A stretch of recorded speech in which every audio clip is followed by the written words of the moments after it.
واتبعوا ما تتلو الشياطين على ملك سليمان وما كفر سليمان ولكن الشياطين كفروا يعلمون الناس السحر وما أنزل على الملكين ببابل هاروت وماروت وما يعلمان من أحد حتى يقولا إنما نحن فتنة فلا تكفر فيتعلمون منهما ما يفرقون به بين المرء وزوجه وما هم بضارين به من أحد إلا بإذن الله ويتعلمون ما يضرهم ولا ينفعهم ولقد علموا لمن اشتراه ما له في الآخرة من خلاق ولبئس ما شروا به أنفسهم لو كانوا يعلمون۔ اور ان چیزوں کے پیچھے لگ گئے جو سلیمان کے عہد سلطنت میں شیاطین پڑھا کرتے تھے،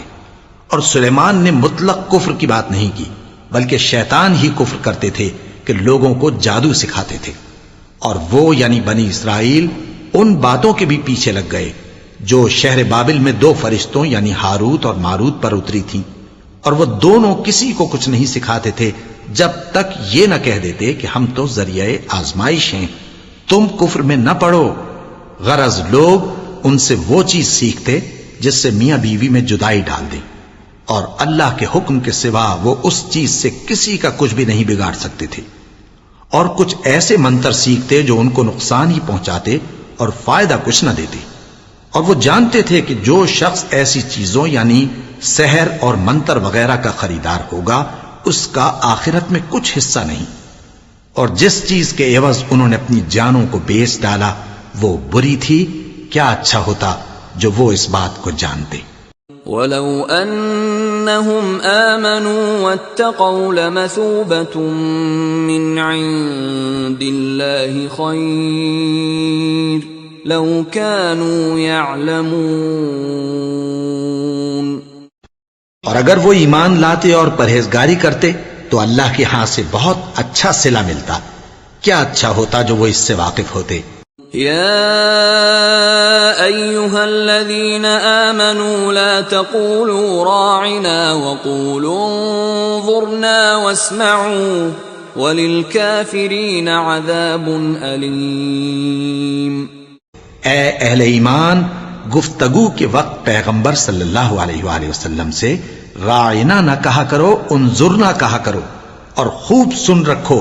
اور کافروں کے لیے دکھ دینے والا عذاب ہے۔ ما يود الذين كفروا من أهل الكتاب ولا المشركين أن ينزل عليكم من خير من ربكم والله يختص برحمته من يشاء والله ذو الفضل العظيم۔ جو لوگ کافر ہیں، اہل کتاب یا مشرک، وہ اس بات کو پسند نہیں کرتے کہ تم لوگوں پر تمہارے پروردگار کی طرف سے خیر و برکت نازل ہو، اور اللہ تو جس کو چاہتا ہے اپنی رحمت کے ساتھ خاص کر لیتا ہے، اور اللہ بڑے فضل کا مالک ہے۔